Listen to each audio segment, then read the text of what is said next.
Good afternoon, everybody. So sorry for keeping you all waiting just a little bit. This is going to be a bit of a truncated briefing because I do have a bit of a backstop on the tail end. So you'll forgive me for keeping an eye on the clock. But Sean, you want to kick us off? I don't have anything off the top. Sure. I'll truncate my questions as well. Good luck. Just kidding. Let's start again with South Korea. Sure. I'm not sure everybody Sure. wants to start there. Sure. Since in the past couple of days since the martial law was imposed and rescinded, has there been any conversations from the State Department or others in the administration with the South Koreans? So I'm going to keep private diplomatic conversations private, Sean, but we have continued to engage with our appropriate counterparts of the ROK, both here in the United States and in Seoul. I don't have any specific calls to read out, but to take a step back, we are concerned about the situation we saw unfold earlier this week on December 3rd. There are many questions that need to be answered regarding the decisions surrounding those developments. We're encouraged by the democratic resilience of the Republic of Korea during a period of testing and candidly uncertainty, and we're continuing to expect that the Republic of Korea's democratic system and democratic process will prevail. And most importantly, we reaffirm the accomplishments we've made in our bilateral relationship, and we'll continue to advance all of those priorities with the ROK, as well as advance our robust trilateral partnership with Japan as well. These efforts, in our point of view, they're at the core of our shared values, and we think that they're vital to prosperity and stability in the Indo-Pacific. In our viewpoint, our alliance remains rock solid, and the American people stand shoulder to shoulder with the people of the Republic of Korea, and we warn against any provocations or threats to that alliance. You said that many questions need to be answered. To follow up on that, obviously President Yoon was the one who opposed the martial law and rescinded it. Is it going to be business as usual with him? I know there's an impeachment proceeding against him, and presumably we're waiting for that as well. But from the U.S. perspective, can you carry on with him the same way that you did before the martial law? So first, the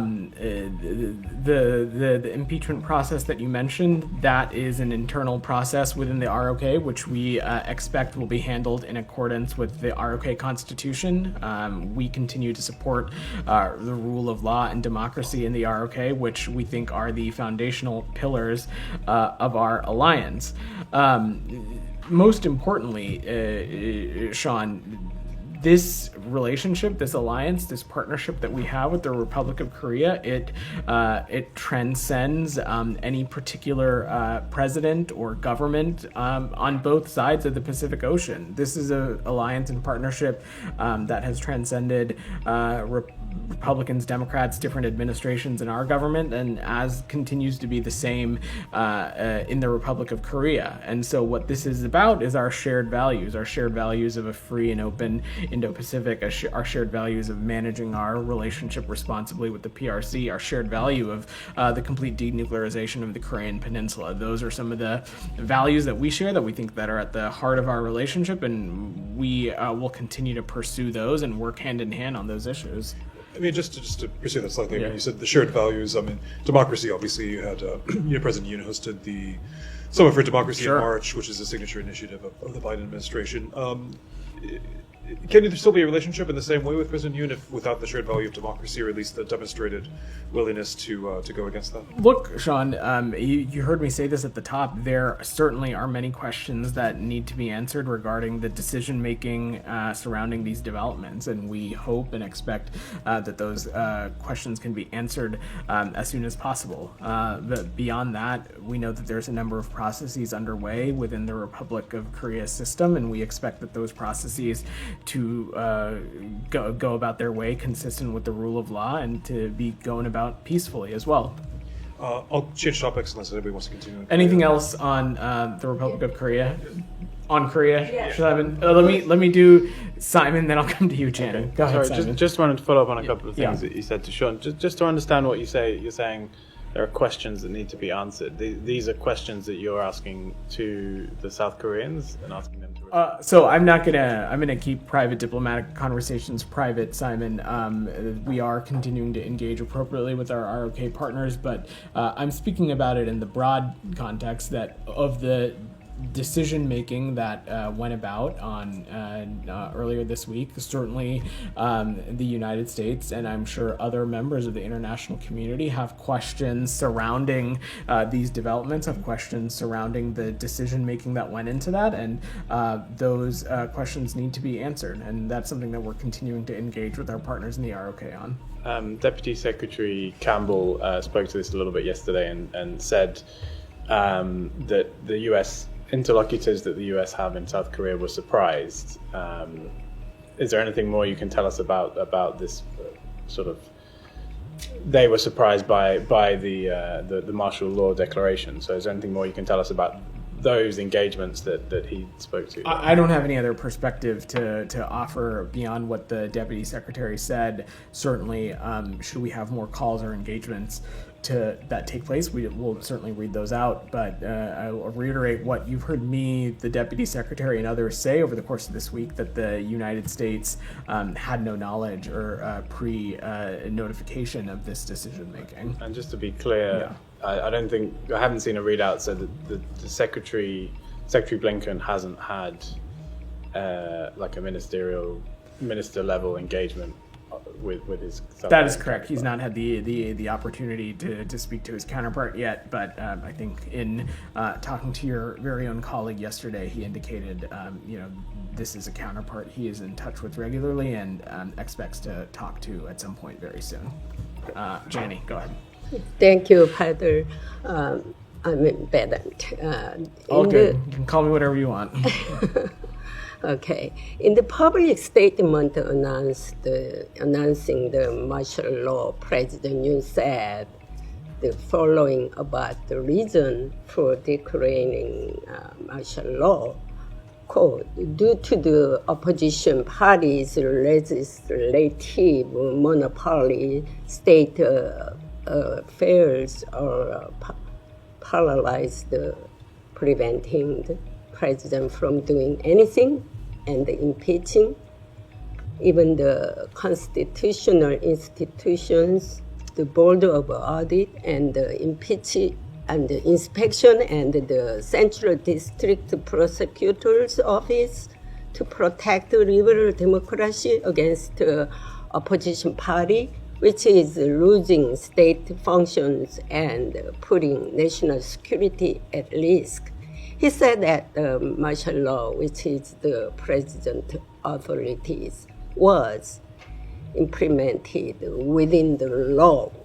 My question is, Secretary Blinken said he believes in the resilience of South Korean democracy.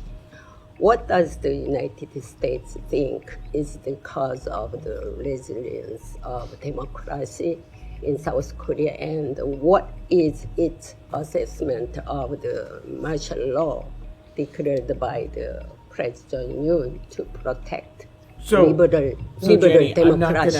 I'm not gonna try to opine, or certainly not for us to draw any conclusions on what caused some of this decision making. And as I said to both Sean and Simon, there's a number of questions that both we and the international community have, and those questions certainly need to be answered. And the issuance of martial law and the implications that such a measure would have had for individual rights and liberties certainly is a matter to be taken incredibly seriously. And the rescinding of martial law in accordance with the National Assembly vote, in our view, was a demonstration of the ROK's democratic resilience during a period of uncertainty. And as I said to Sean just before, there are processes underway within the Republic of Korea. We expect those to be handled in accordance with the ROK Constitution.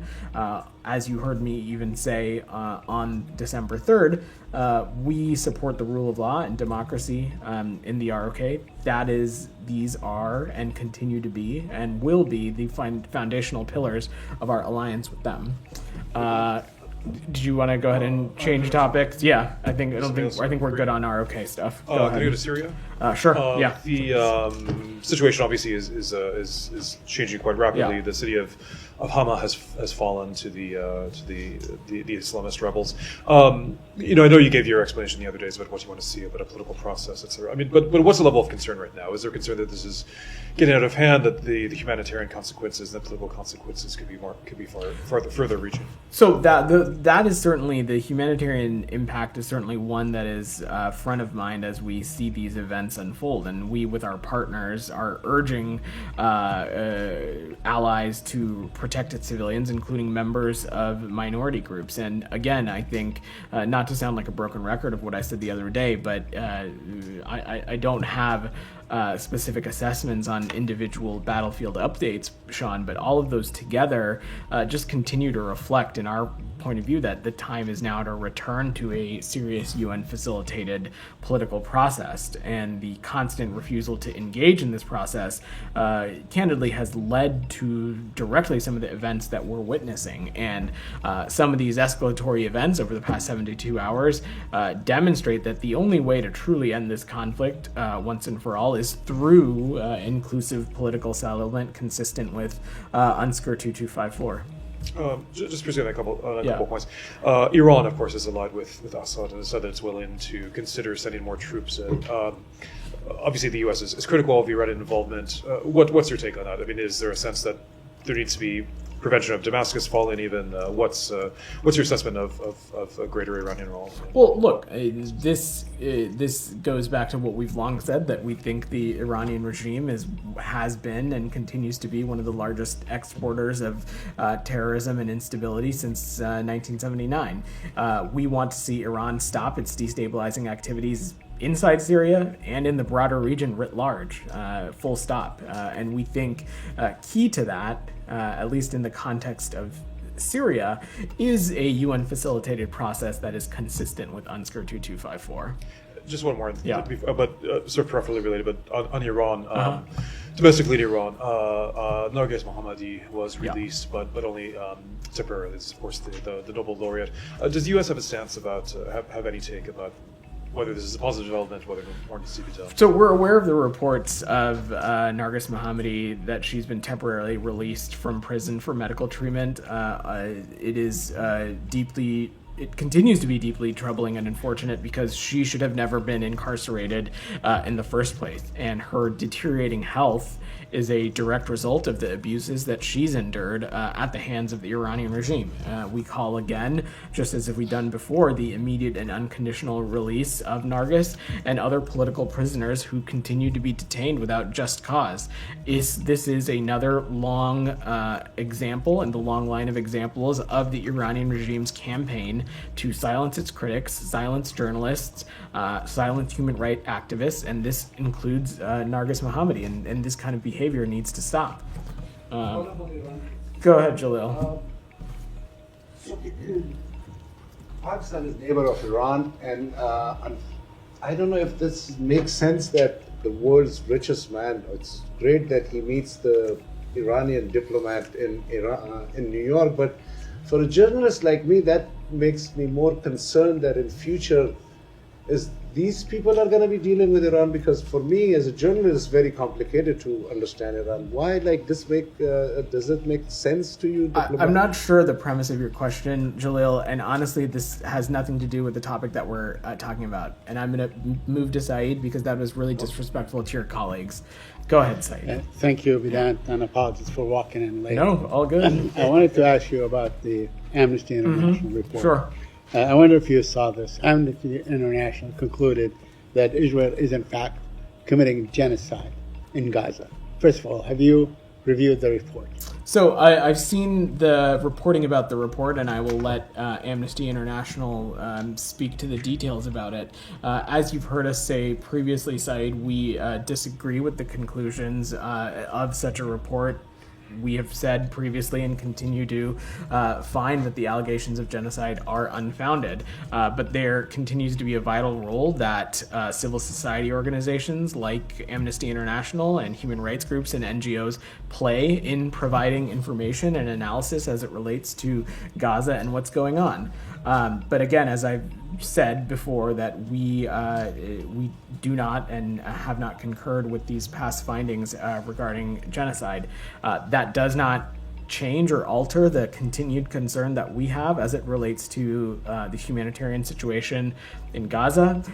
It does not change the continued concern that we have as it relates to this conflict's impact on civilians and civilian casualties. And we continue to stress at every turn that there is a moral and strategic priority for Israel to comply with international humanitarian law. And that is something we're going to continue to raise with partners in the region and directly with Israel. But ultimately, Saeed, truly the best thing that can happen if we want to see improvement in the humanitarian conditions in Gaza, if we want to see the remaining hostages return home, and if we want to see an end to the conflict, is for the parties to work towards an agreement to stop the war. And that's what we're continuing to be focused on. No, so let me just follow up on this, because now we have Amnesty International. Before that, we had Human Rights Watch. We have all the UN organizations, all the human rights organizations, probably throughout the world. B'Tselem, the Israeli human rights organization, every other organization, saying that Israel is committing genocide. And it depends. I mean, it says, I know that genocide depends a great deal on intent. And it says, it bases its conclusion on statement time and time again by Israeli commanders, by Israeli officials, by certainly the president of Israel, by many, many other people, that says they are committing genocide. I mean, we see that they have killed 45,000 people, 17,000 children. It deprives it food from going in. It deprives anesthesia from going on. CNN reported yesterday that Israel disallowed anesthesia from going into Gaza. What is it going to take for you, for the United States of America, that really holds the moral high ground on these issues, on human rights issues, to say what is happening is genocide? Because what we see today, what we witness in northern Gaza, is basically starvation by intent. So that's an opinion, and you're certainly welcome, and you are entitled to it, as are all the organizations that you listed. They are entitled to make their own analysis of the situation and come to their own conclusions. What I can say as a spokesperson of the U.S. government and as a spokesperson of this administration is that the findings of the accusations of genocide, we continue to believe those to be unfounded. That does not change, and that does not change the prioritization and the stress and the emphasis that we are placing on ensuring that there is appropriate access to humanitarian assistance, ensuring that every possible measure is taken to protect civilians, ensuring that we're doing everything possible to bring this war to an end. People, organizations, groups are entitled to draw their own conclusions. The U.S. conclusion is that these allegations of genocide are unfounded. There are, and there continue to exist, a number of avenues within the U.S. government in which we are looking at what's happening on the ground, where those assessments continue to be ongoing, but I don't have any update to provide. So if you indulge me just a little bit, I mean, look, we have seen almost 2 million people being forcibly moved from one place to another. This morning, Al-Mawasi was bombed, an area that Israel designated as safe haven for people to go to. They bombed it, they killed 20 people. What does it take? Does it have to the whole population of Gaza has to be annihilated for you to term it genocide? What are we waiting for on this issue? Said, I'm just not going to get into this rhetorical hypothetical. Let me just say that on the specific piece that you mentioned, we recognize that localized evacuation orders could be necessary to avoid civilian harm, and they could be necessary as IDF could be carrying out particular operations. But you've heard us say before that any kind of permanent displacement of Palestinian civilians would certainly be inconsistent with the principles that the Secretary laid out in Tokyo about a year ago.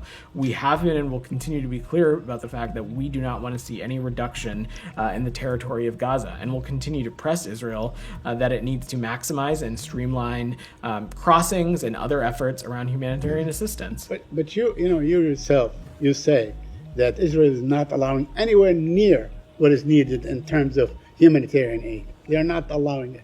Would you call on them to allow at least the aid? Would you call on them to allow the anesthesia that children need, amputees need, and so on? Those kids that are being torn apart day after day. site. At every interval, we have worked tirelessly to address the humanitarian situation in Gaza. We have, even in the immediate days and hours following this conflict breaking out, we have stressed the importance of humanitarian aid getting in. We've spent a lot of time in these very briefings talking about the progress on humanitarian issues.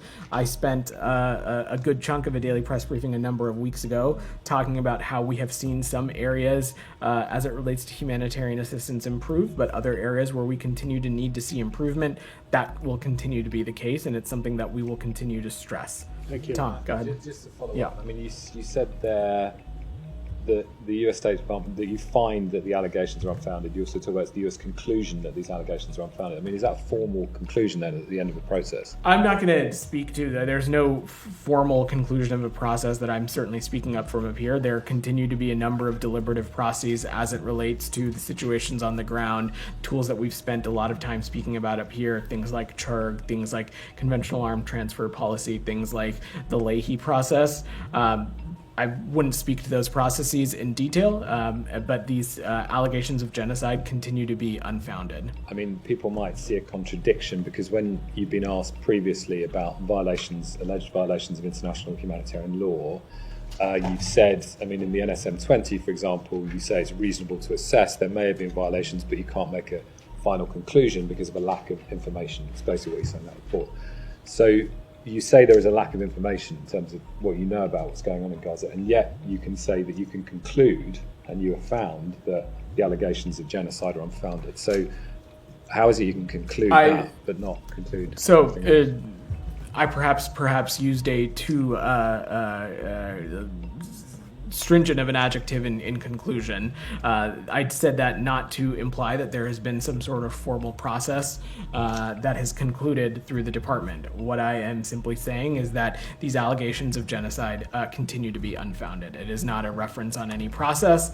Again, I'm not a lawyer, so can't speak to the definition and how that feeds into this, but I will leave it at that. But can I just push a bit on the information element of this, Sure. about the data, the information from the ground that you have, because you sound still very definitive that you believe those allegations are unfounded, and this is an extremely serious allegation. But yet you have said in all other cases, when you said it's reasonable to assess there have been violations of international humanitarian law, but you can't make that finding conclusively because there's not enough information. So I'm just confused about whether or not you do have information, because you're saying definitively that allegations of genocide are unfounded, but in every other case you don't have enough information to say whether violations of international humanitarian law are conclusively found. Well, Saeed mentioned this again at the crux of when we're talking about genocide is this role of intent. And again, I'm not a lawyer, so I don't want to get into a back and forth or spend copious amounts of time on the legal definition. There are processes that we have in place as it relates to the humanitarian conditions and situations on the ground. We've spoken a great deal about those.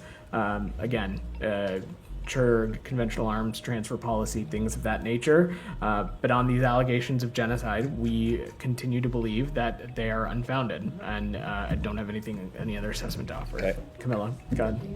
Following up on that, Yeah. to Tom's point, the Secretary said yesterday in a Reuters interview that he said, quote, "We don't have people on the ground, and there's also not a lot of media on the ground, and it's very difficult to gather those facts to make sure that we actually get it right." So that sounds like the Secretary is, again, he has said this before about having to struggle with the real-time analysis of this that this department has.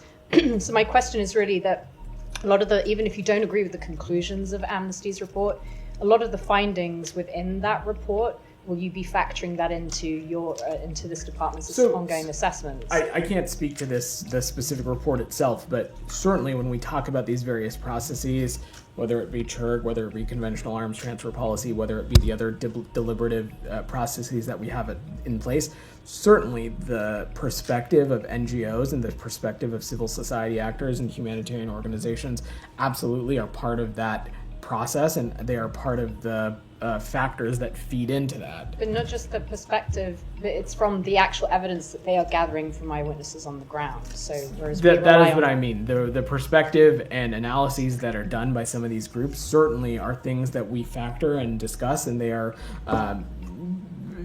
they're tools that we utilize as it relates to whatever decision making we may or may not take as it relates to any particular foreign policy issue. And this is quite a specific question to part of the report, but they looked at the result of 15 Israeli airstrikes that took place in northern, central, and southern Gaza between October 7th and the 20th of April. So that's notably ahead of the NSM report being released. They took this as a snapshot of what they say is a pattern that has happened throughout Gaza over the past 9 months.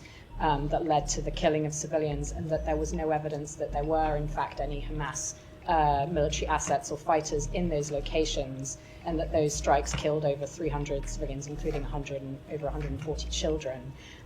Again, that's what they've done is apparently a snapshot of what's been happening. So I'm just. What is your response to that, given the NSM report came out shortly after that? Are you guys not looking at the same evidence that they're looking at? So I will leave it to the IDF to speak specifically to its operations. What I can say is that we are talking about a belligerent in Hamas that has a long track record of co-locating itself with civilians and civilian infrastructure, using civilian facilities as bases and operating centers. That's not hyperbole. There's plenty of open source public reporting on that. As it relates to these specific incidents, I'm not in a place to get into a technical tit for tat of what those particular incidents were or were not, and I will defer to the IDF to speak to its specific military You're operations. saying that the IDF, the US findings in the NSM report are just based on what the IDF is saying? That is not at all what I'm saying. There's a lot of factors that fed into the NSM 20. These particular data points and how and as it relates to that, I don't have that's not a level of detail that I'm able to get into. Simon, go ahead. Just to follow up on one of the things that Tom raised. Yeah. You talked about the different avenues for assessments that are going on. This department, this building, often does an assessment of whether genocide has happened in certain cases, whether crimes against humanity have happened in certain cases. There's a specific laid out process for that. Has one of those processes been even initiated on this?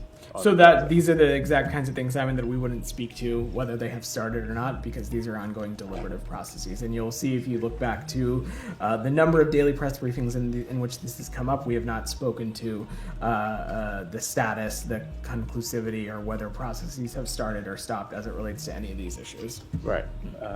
But you're sort of, I'm just trying to understand the conclusivity, I guess, of your this determination that you've made. It's sort of you're dismissing these allegations out of hand and saying they're unfounded. So that suggests that you've looked into them. So. And come up with a conclusion. I'm not going to speak to the deliberative processes that this department may or may not have at its disposal on the accusations of genocide, both in this instance and in previously when it's come up in the context of the ICC. We continue to find those findings to be unfounded. I'm not in a place to talk about any of the processes that we have at our disposal. And the Israeli Foreign Ministry, sorry, yeah. just you're good. Just a couple more. The Israeli Foreign Ministry has called Amnesty International a deplorable and fanatical organization, called it a fabricated report. Do you agree with that? Certainly wouldn't agree with the characterization of that. As you heard me say to Saeed, we think that there is an important and vital role that NGOs and humanitarian groups like Amnesty International play in the analysis work that's being done as it relates to the conditions in Gaza, and certainly would not categorize them as deplorable or any of those other words. And a slightly different Gaza-related question. The incoming Special Envoy, Steve Witkoff, has been meeting with Israelis, with Qataris. I wonder if you could speak to those efforts or those talks, and whether we could whether that's positive for reaching a potential ceasefire in Gaza before So, the end of this administration. I am most certainly not a spokesperson for the Trump administration. You'll have to wait till 12:05 on January 20th to do that with whomever is here. But what I can say is that we continue to work. This administration, President Biden, Secretary Blinken, continue to work day and night to secure a deal that would free the hostages and bring about a ceasefire in Gaza.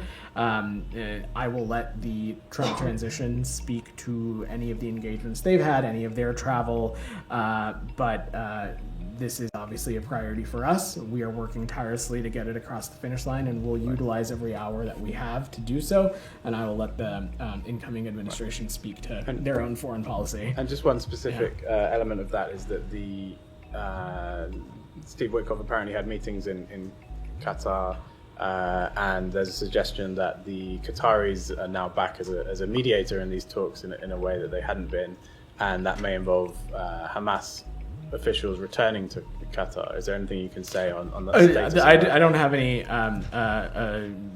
assessment to offer on that beyond just saying that throughout this process, Qatar has been an indispensable partner, and they continue to be so, both in the context of working to find an end to this conflict, but just the leadership role that they continue to play in the region and the Arab world. And the Hamas presence there? I don't have any, I'll leave it to Qatar to speak to that. Yeah, go ahead. The MOU has been signed with the transition team for the State Department yet? So it has not. And so if there are meetings that are happening to do with the Gaza ceasefire deal with members, of the Trump transition team with the Qataris, for example, I mean, is there not a danger here that there are, duplicated messages or contradictory messages that might actually stifle the process? Well, look, you've heard me, the Secretary, Matt, say unequivocally that it's our viewpoint that there is, of course, only one president at a time and such, one Secretary of State at a time and so on and so forth. All I can stand up here and say, Tom, is that the MOU with the State Department has not been signed. The broader MOU with the General Services Administration has not been signed. I will leave it to the Trump incoming team to speak to their process as it relates to MOUs. But the department has not, to your question about the role that we have played in some of these foreign engagements or not, to my knowledge, we have not played a role. But just on that, I mean, you don't have any knowledge basically of any conversations that are taking place by members of the transition team with key regional players on this issue. Look, appropriate officials across the interagency are in touch with the incoming administration, consistent with the MOUs that have been signed. So I wouldn't go so far to say that we don't have visibility. Your specific question was about the GSA and the State Department one, which has not been signed. Go ahead. Yeah. Thanks for I'll come to you. It's on topic. Yeah. So I mean, the Trump transition has signed an MOU with the DOJ, and that does allow for FBI background checks. So couldn't the State Department be in touch with the transition, and are there plans for Secretary Blinken to meet with Senator Rubio? Because the Trump transition statement said ultimately this will afford the transition process additional insights, and it facilitates our agency landing teams gaining access to the information they need to prepare for leadership of the federal agencies and departments. I'm just going to jump in because we're short on time. Jackson, I will leave it to the Trump administration's team to speak to the MOUs they intend to sign or not. What I can say again is that the one with the State Department has not been signed. The one as it relates to the White House, is my understanding, has been signed, and as you so noted, it's been announced that the one with the Department of Justice has. I will leave it to the General Services Administration and the Trump transition team to speak to what that means. To our knowledge, there's not yet been a agency review team for the State Department that has been appointed. Should there be one, we of course stand ready to appropriately engage and do everything we can to make sure that there is a seamless transition. Number two, as Matt has said previously, the Secretary and Senator Rubio had the opportunity to speak on the phone briefly a couple of weeks ago. I'm sure at some point before January 20th, they will have the opportunity to sit down and talk about some of these issues in greater detail. I have a couple other questions. Brahms had his hand up patiently. Go ahead. Yeah. So we've seen the targeting of thousands of journalists, medical staff, humanitarian workers, infrastructure workers the total decimation of agriculture, religious sites, homes, residential blocks, the destruction of neighborhoods, memories, bloodlines. Northern Gaza is ethnically cleansed to a great extent. Doctors, including from America, say that they've seen kids deliberately sniped. How many acts of genocide does it take to make a genocide? So, look, I appreciate what you're trying to do with the way that you phrase that question, but let me just say again unequivocally that the allegations of genocide we find to be unfounded. That being said, a number of areas continue to be of deep concern to the United States. Most notably so, we continue to be concerned about the impact on civilians and the ways in which some of these military operations are being conducted. We continue to be concerned about the humanitarian situation in Gaza, and we're continuing to have very serious conversations about what other levers can be utilized to address the humanitarian situation, and that's what we'll continue to do. I mean, the question really is about the founding though. So for instance, today, several patients and medical workers at Gamal Adwan Hospital in northern Gaza, one of the last remaining medical facilities, was attacked by Israeli drones. There's this harrowing image of a teenage boy in a wheelchair who was killed. This is after a week of Israeli forces killing a Save the Children staffer, 3 World Central Kitchen workers, a head chef of the Gaza Soup Kitchen, an ICU director shooting a 10-year-old girl. And that's in a matter of days. And how do attacks like these that apparently are not an aberration, considering we've seen these over and over again, have anything to do with Hamas? They certainly are an aberration. When we have seen civilians impacted, when we have seen places that would be consistent with civilian infrastructure, like hospitals or schools, when they have become sites for kinetic activity, those are things that have become great concern to us and are things that we raise directly with our partners in Israel. I will use the hospital that you mentioned as an example. We have been incredibly clear that fighting in and around hospitals it should not happen, and that parties are called on to respect the protected status of these kinds of facilities, and that's something that we'll continue to stress additionally.